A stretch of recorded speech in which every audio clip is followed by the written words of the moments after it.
everyone, welcome back to Sunny Life Channel. Thank you so much guys for tuning in. I'm here to update you of what's going to happen on Imbewu the seat from the 18th to the 22nd of January 2021 on Monday. Shreya gets married to Sanket, and Jodi and Nirupa are proud of Shreya's successful ceremony. Nokzola unwittingly gives Thulele an idea that he must extract a confession out of Maharaj to put him back in jail on Tuesday. Thulele asks his sister to help him create an unforgettable proposal. Nirupa tells Mazlu that Maharaj has disappeared on Wednesday. Nomusa learns about Kamadonsela's desire for Sibenzile to marry Pagade. Shreya has an impromptu date with Jason on Thursday.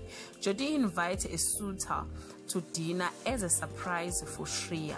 On Friday, the Rampasad are furious at Nirupa for letting Maharaj wear prenup's clothes to dinner. Guys, this is all I have for today. You can leave your comment below and share your opinion. Bye.